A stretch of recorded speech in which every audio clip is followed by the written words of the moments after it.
Hi guys, welcome back to L'amour et la musique. Happy Sunday, happy Memorial Day holiday weekend to all of my American viewers. I took 2 Instagram stories last week because I really didn't know what to film for today. I was either going to do a skincare routine video because I haven't done one of those in a while.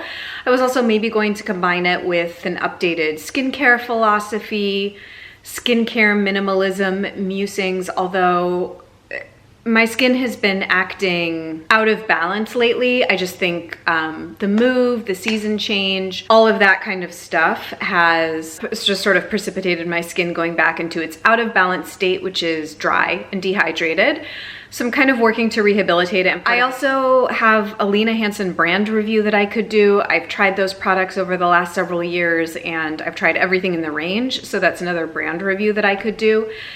And then I had this idea that it would be fun to do a video about my kind of beauty / health services to-dos and wish list for Chicago, which is where I now consider home.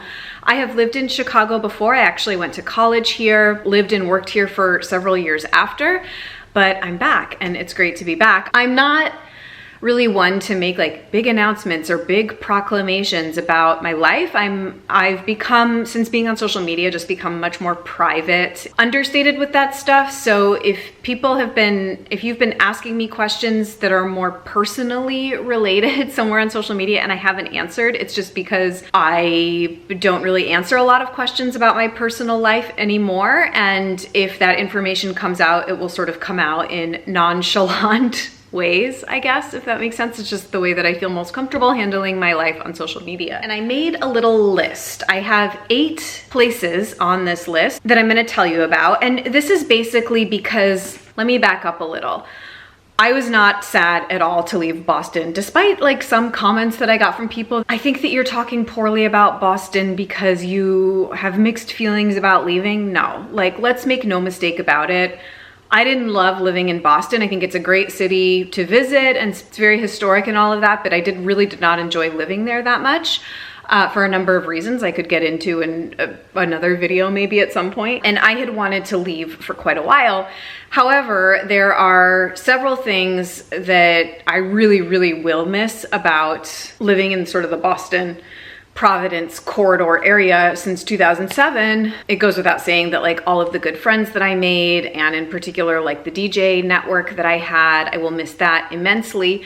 But this thing I will miss the second most are the people that I went to for my beauty services, because I'm sure you know how difficult it is to find good people to provide these services that are high quality, aligned with you, resonate with you, and give you like good results. I'm talking everything from acupuncture to getting a good haircut to getting a good massage, facials, waxing, all of this kind of stuff. So reestablishing that in a new city can take a lot of trial and error. And I also thought this would be a good video to do because anybody that is currently living in or around Chicago, or has lived in or around Chicago in the recent past, I thought would be a good resource and could give me like some good recommendations. I've already gotten like a couple that I'm gonna throw onto this list. So why don't I just tell you what's on here and we'll sort of discuss it a little bit, and then I'll tell you what I'm still sort of looking for. And then I thought it would also be fun to maybe do like an update video to this after I've had a chance to try some of these people and places and kind of report back, and just kind of do maybe a short evolving series on beauty and health services in Chicago. So my main priorities are really acupuncture, and this is also good because I get lots of questions about how to find an acupuncturist. I had seen the same acupuncturist in Providence since around 2009, and I was really devastated to leave her. She has seen me through, you know, so many cycles and microcycles, and she just knew how to treat me so optimally, and it's really hard to find. I had been to, you know, upwards of 6, 7, 8 other acupuncturists in the area during times when she was on maternity leave or out of town. I would often see other people, but always kept going back to her. Acupuncture was very high on my list. I really need to get a facial, given that my skin has been just for how I'm comfortable with it, very out of balance. So facial is very high on the list. Finding a good place to get bikini waxes is a high priority. Finding a place to get a good haircut. I will need to have one in probably another 2 to 3 months. So that's a priority. And then I'm always looking for good body workers like massage and chiropractic. The first thing on my list is actually Credo, because I do feel very fortunate that I moved to a city where there's an easily accessible eco beauty boutique that I can just kind of pop into and browse. So that's the first thing on my list. It's in Wicker Park. I'm totally gonna go probably next week. I already have the Jillian Dempsey lid tints on my wish list. Pi skincare is on my wish list because my skin has been so sensitive and just finicky lately. Maybe I'll swatch the new RMS lipsticks if they have them. So I just wanted to mention that there is a Credo in Chicago. I'm not aware of any other eco beauty boutiques in the area. I know that there's no Folane here, and unfortunately, I don't think Chicago is quite the hub of eco beauty yet that places like Los Angeles and New York and Brooklyn are. But I am very thankful that there's a Credo here. So that's number 1 on my list. My first stop is going to be Credo. Okay, number 2 on my list is the first place that I'm going to try for a facial. And it's a place called Lena Rose Beauty. I found it actually through the Acupuncturist's website, who I'm going to mention next, but she had linked this place as being one of the only truly sort of eco aesthetics practices in Chicago, and they use La Bella Figura products in some of their like higher end specialty facials. So I love La Bella Figura. They're definitely OG. They've been around a while. They were the ones that put together and hosted those Night for Green Beauty events that I know many of us are sad don't happen anymore. It's a duo of women, Victoria, and I'm not sure of the name of the second woman, but Victoria is quite active on Instagram. Yeah, I think they do beautiful skincare. So I haven't decided yet if I'm just gonna do kind of the Lena Rose apothecary facial, where I think they don't use La Bella Figura products, and then they have 2 more exclusive La Bella Figura facials on their menu, the Chicagoan and the Floricopa or something. The Floricopa is like $225, so probably I'm not gonna do that one right away. I might just start with the apothecary facial. I would also like to try Lena Rose for their pedicures. I am a bit of a pedicure snob, so I will do all of my manicures myself at home. I have for years. I find it very easy to do. I had put it up actually as a patron option once, like how to do perfect at-home manicure, and it didn't really get that many votes, but I've always wanted to do a video on how I like take care of my nails, because yeah, it's actually very zen and therapeutic for me. And I feel like I do save quite a bit of money by not getting manicures out that justifies me getting good pedicures out. I had a place in Boston, I would go to Mini Lux, which is a chain of places, but I liked that they always used fresh tools for everybody. And it just seemed sanitary, and I found a girl that I liked. After trying a bunch of, people who, it's so hard to explain. I would sometimes have technicians where their touch was just too rough. My feet are very sensitive. All of me is very sensitive, actually. So it can be trial and error. Before I started going to Mini Lux in Boston, I was actually getting pedicures with this woman, Kristen, who I had met randomly at a friend's party. It was actually, I think, like a Mary Kay event or something. Like one of my old DJ girls I used to DJ with somehow got into Mary Kay and hosted a Mary Kay party, and I randomly met this woman who was a nail tech and would do nail stuff out of her home, and she gave the best spa pedicures, totally sanitary, and she was just great. She became like a friend of mine. And so like I would go over to her house and get a pedicure like every 2 or 3 months. And so I'm just very picky. I'm not just gonna walk into any corner salon to have them work on my feet. This is turning into a very long diatribe about pedicures, but I don't like doing my own pedicures just because I find the angle awkward. I can never get it right, and I just really enjoy getting pedicures. It's super relaxing and it's kind of like a nice indulgence. So Lena Rose does pedicures as well. So I would like to book a facial and a pedicure on the same day, and I'm gonna do that probably sometime in the next 2 weeks. I don't really have another option quite yet for where else I would go for a facial, depending on how the Lena Rose one goes. I kind of envision the Lena Rose facial to be something akin to Noelle's Herbals. I had a facial, which is in Somerville, Massachusetts. I had a facial with her, Marie Veronique Christina Holy facial in February. So I'm definitely do for someone to work on my skin. I actually do have one other slight option, but it's at a spa that I'll mention after I mention the acupuncture, because acupuncture is more than finding like a real doctor or like a Western medicine doctor or whatever. Like acupuncture is such a high priority for me to establish. I have just seen the most transformative and sustainable changes to my health through acupuncture and all of its sort of associated modalities, moxibustion, cupping, gua sha, tuning forks, all of that. My acupuncturist Yvette from Providence has tried many things on me over the years. I've just gotten like such good results, and I feel like acupuncture, regular acupuncture, more than anything I have done, has contributed the most to really kind of getting my body into much more of a state of balance than it ever had been before.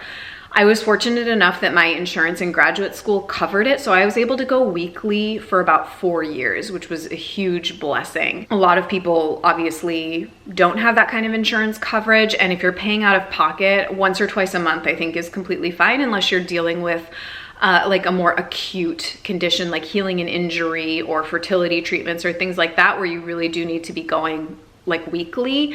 Otherwise, once or twice a month is totally fine. And to me, it is like the best money that I could ever spend. So when looking for an acupuncturist here, my main priority is to find someone that's focused on women's health and has a lot of experience and dedication to women's cycles, fertility, all phases of like a woman's body. Because one of the realms where acupuncture has been sort of clinically tested in Western scientific terms and the results published in journals is for fertility treatment. I know that it's had clinically significant effects with IVF implantation and things like that. But even if you are just a woman and you have a monthly cycle, I think that it is such a, like the most like fundamental governing force in your body. And having an acupuncturist that's really tuned into that, both through needling and also through herbal practice. I also like to look for someone that has had training in herbalism, even if I don't necessarily want to take herbs at a particular time. I feel like they have a more comprehensive training and knowledge. So you'll find that some acupuncturists focus on particular things. It could be like sports medicine and injury. That's another really big area, like musculoskeletal and pain disorders, sleep, mental health and depression. And I feel like a lot of acupuncturists they can do it all, obviously, but I found an acupuncturist through a yoga studio. I've already been visiting yoga studios here, and I picked up a card, and it's for a place called Moon Hill Acupuncture. I took a look at the website and I was very impressed with her dedication to women's health and fertility and things like that, which is really what I look for. She has herbal training, and I just kind of liked her energy from the photos that I saw. I'm going to be booking an appointment with her and giving it a try.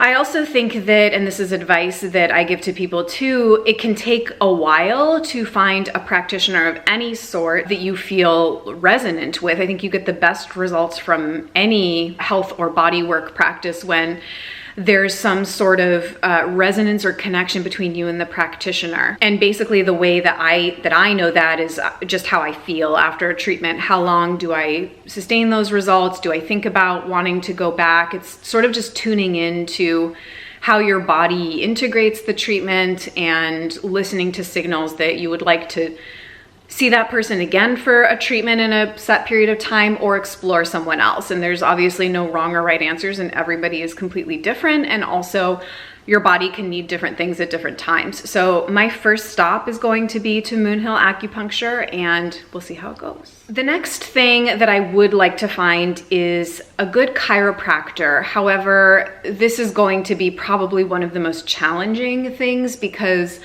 I left behind in Providence a truly gifted chiropractor, but she was really sort of like an energy rebalancer and healer. And to me, chiropractor is almost a dirty word because it's become so synonymous with like hard adjustments and spinal cracking and neck snapping and, you know, getting adjusted in these kind of hard and forceful ways. The chiropractor that I saw on and off for probably 4 or 5 years practiced something called sacro-occipital technique chiropractic, which is a method where you're essentially rebalancing the pelvis and the hips and the base of the skull. So she would do sort of quite a bit of craniosacral work, but it was very gentle. It's really an approach where you're relaxing the body and working on fascial unwinding, promoting the body to rebalance itself rather than forcing the body to rebalance itself. Now, there aren't a lot of these practitioners in the country, and there's an association of them, and I think you can find it under sorsi.org, SORSI.org. There's no one in Chicago. There's 3 practitioners that are certified in this method, but they're all like 30 or 35 miles away. Now, I'm not necessarily opposed to driving, but I also sort of checked out those people. And again, like, I would like to find a woman. I would like to find a woman who is focused on women's bodies. My chiropractor in Providence had a very women-centric practice as well. She was very focused on treating pregnant women and postpartum women and everything having to do with spinal adjustment and alignment. So again, I just think if you're a woman, whether or not you have kids or whether or not you're planning to have kids, finding practitioners in this realm that are experienced with that is, like, to me, that's what feels the best. It may or may not to you. The SOT chiropractors in my region now didn't necessarily strike me as people that I wanted to go see or drive to go see. So there's one clinic called Community Chiropractic that could be potentially promising here. I mean, essentially what I'm looking for in a chiropractor is someone that's not focused on only manual adjustments. Like, I want someone that's going to be doing more integrative relaxation, fascial unwinding. I have also had a chiropractor use the activator method on me, which I didn't really like. So I think this one might be a little bit more challenging to find. That would be something that I would query out to you if anyone has good chiropractor recommendations in or around Chicago. I would totally take them. Okay, I did get a recommendation for an independent masseuse who came very, very highly recommended. Her name is Beth Wade, and her company is called Twisted Roots. I'll have all the information for people that I'm talking about linked below as well as a resource. But I love a good massage. I don't need them that much, but I kind of like to go for quarterly. If I could, I would go monthly, but I feel like my priority on a monthly basis is really acupuncture and chiropractic, and massage is more like a quarterly thing for me. If time and money were no object, it would be a monthly thing as well, but I can only deal with so much. Twisted Roots, apparently in her practice, she also incorporates things like reflexology, which is pressure points on the feet, and things like cupping, which I am also a huge fan of, and my acupuncturist has used on me over the years, and I really, really enjoy. I actually was able to avoid taking antibiotics to heal pneumonia probably 3 or 4 years ago from cupping that she did on my chest, and I took some herbs as well. Yeah, I like to avoid antibiotics if possible. Then on my list, I have 2 spa options. One of them I've actually already been to, but I wanted to include it on here because I did have a good experience there. And it's Air, or Aire in Spanish. It's a Turkish bath, and it's actually a chain of places. They have them in Spain, I think in New York City, San Francisco, perhaps somewhere in London. So it's this international chain of like luxury Turkish baths, and I went with Kaveh, my partner, we went for Valentine's Day actually. And we did like the Turkish bath soak and had a couples massage there. And this was actually a recommendation from a good friend of mine who lives in Chicago. Yeah, it was a great experience, really relaxing.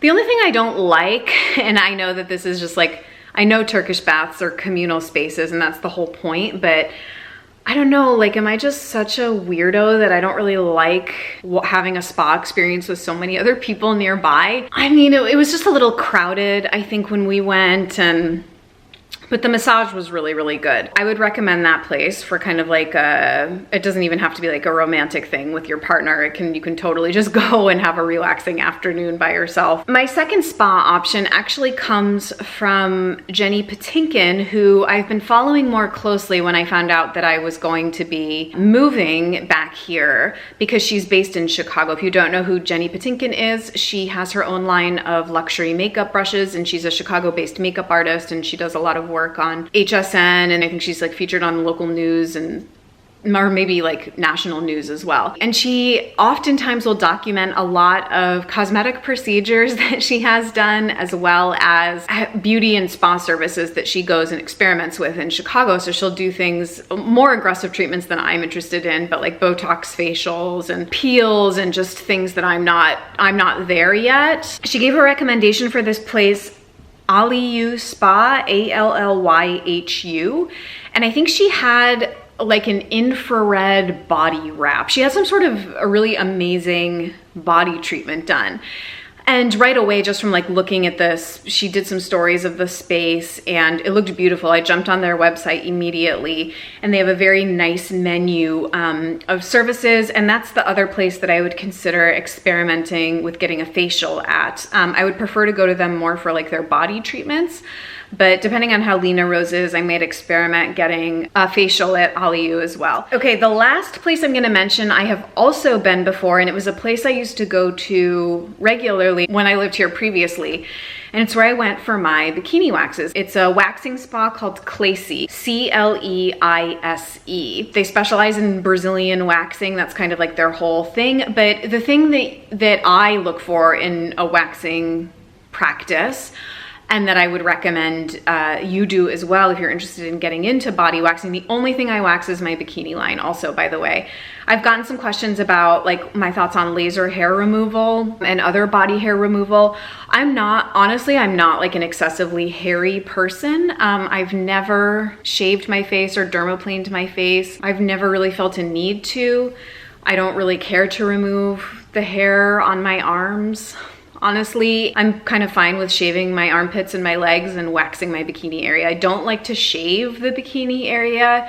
I did for a number of years, but I'm just not, I find that waxing is far superior in that part of my body. In Boston, again, I had someone that I just loved and adored, and I had seen her for 5 or 6 years, Karen Golden Skincare in Coolidge Corner.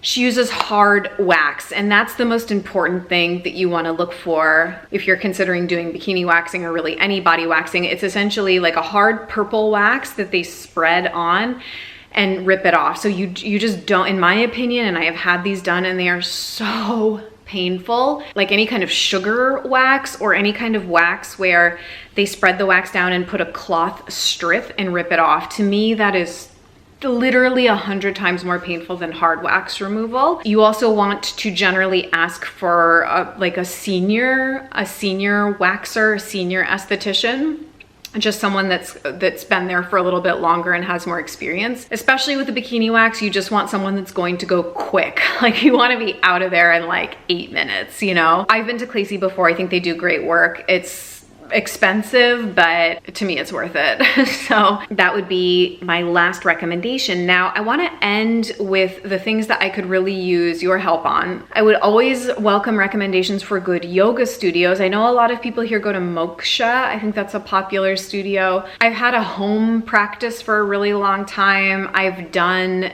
every style of yoga pretty much. I went through a really big power yoga phase. I've done Bikram. The styles of yoga that appeal to me most are Iyengar, having a Mysore practice, yin, gentle. I just find that this whole trend of like power yoga has really overtaken yoga in the United States, and I don't really look to yoga for my physical fitness. I mean, I guess I do a little bit, but I don't need my yoga practice to like burn 500 calories for me. Do you know what I mean? I don't even believe in that model of like, we must burn X number of calories. Yes, anyway, I would welcome recommendations for very chill, relaxed, high quality yoga studios. Similarly, if anyone has good Pilates studios recommendations in Chicago, I would take those. I have been to some Megaformer classes in Chicago. I have a friend that's very, very into them. I forget the name of the place that she goes. Yeah, I don't know if I'm really interested in that. Maybe more mat Pilates, but I've wanted to get into Pilates, back into Pilates for a while. Any hair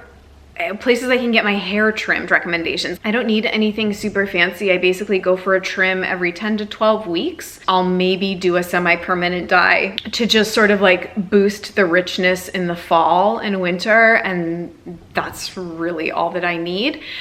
My approach is generally like I'll start at Aveda salons. I generally find that they're okay. You know, I know Aveda is not super clean depending on your standards, but I use Aveda in my shower and I like the products. And I also really don't want to pay like $100 for a hair trim. I'd like to keep it just sort of like around the $50 or $60 price point for a trim if I can, even though, you know, like guys just go into Great Clips for like a $13 haircut. I'm like, wow, that must be nice. I used to go to a place in Providence since graduate school called Coiforium, and I found a girl that I liked there, Erin, who cut my hair for years. You just, if you're a woman, you know, you find your beauty people and you don't want to leave them because they get to know you. You don't have to explain, you know what you're gonna get, you know. And then the last thing I put on my list is, you know, I would welcome any and all recommendations, not necessarily like broad food recommendations, but if there are places in Chicago that are really good for gluten-free, either just food or bakery,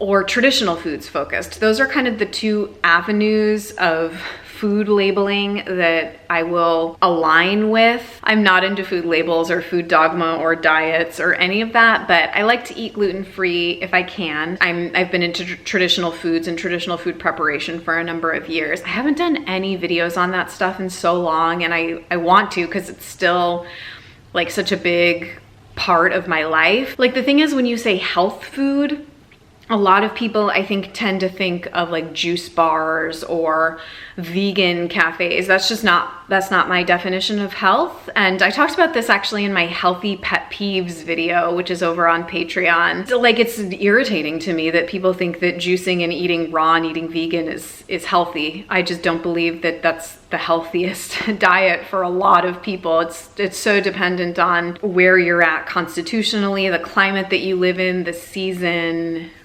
There's so many mitigating factors. That was my little healthy living rant. I think that that's it. This video is a little bit longer than I anticipated. I thought it would be a little bit quicker, but if you have video suggestion ideas, please leave them for me below, because I don't think it's necessary. I can always come up with ideas, but I'm kind of like, do they want to see another get ready with me? Do they want to see a skincare routine? Like, what are you most curious about seeing that's kind of beauty or health related? So let me know. I'm totally open to your feedback and your suggestions. Thank you so much for watching. I'll look forward to seeing you guys either midweek or next Sunday. Let's see how much I can hustle this week. I will see you guys really soon. Bye.